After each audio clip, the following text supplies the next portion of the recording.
艾教授，喺抗戰時期，香港紅卍字會喺元朗開設了屏山慈幼院。呢間學校同而家嘅文慈中學有咩分別呢？喺1931年香港紅卍字會創辦嘅時候咧，我哋會已經有興趣去開辦學校。咁但係呢件事咧，其實一直拖啊。咁最後咧應該講咧，我哋就曾經喺深圳開辦咗一個嘅兒童訓育院嘅紅卍字會難民營入邊。咁但係呢個訓育院咧，因為深圳淪陷咗之後咧，就亦都結束咗。所以到後來咧，我哋就將當時叉坑難民營，即係而家太坑難民營嘅一啲小朋友咧，當時未俾嗰啲親人接走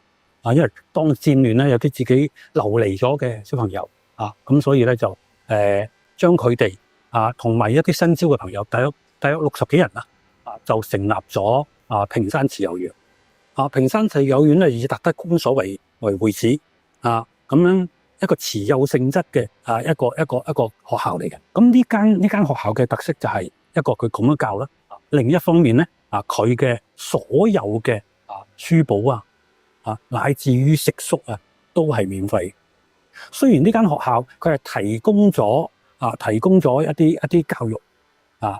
一啲國小嘅教育啦另外一方面咧，佢亦都更重視嘅一啲職業培訓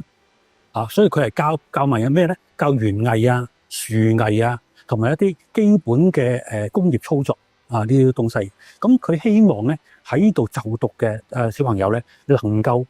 以後能夠自立，所以佢係慈幼院嚟嘅。其實佢係慈善性質嘅咁但係我哋學校就唔一樣我哋學校咧，基本上當時出發點咧係考慮成立一個工業中學。點解咧？因為喺70年代咧，我哋香港嗰個工業起飛咁但係到咗77年，我哋正式落實要做嘅時候咧其實香港經濟又轉型從工業變成服務業。咁喺咁嘅情形底下咧，再辦一間工業中學咧，就好似又唔合理啦。所以咧，我哋就當時咧就接受教育司署嘅一個建議咧，就成立咗一間叫做符合教育司署要求嘅英文中學。就社會需要乜嘢，我哋希望能夠提供咁嘅人才當時工業我哋睇想工業人才咁但係到情況唔同啦，我哋亦都另外一分野。所以喺辦一個英文中學之後，我哋後來亦都隨住社會發展嘅變化不斷調整咁而家我哋算係一個共融中學嘛咁所以呢個就係你睇得到個發展啦。咁亦都知道我哋同慈幼院就話或者同屏山慈幼院有咩唔同我哋係一間教育嘅學校，屏山慈幼院咧好大程度上係個慈善事。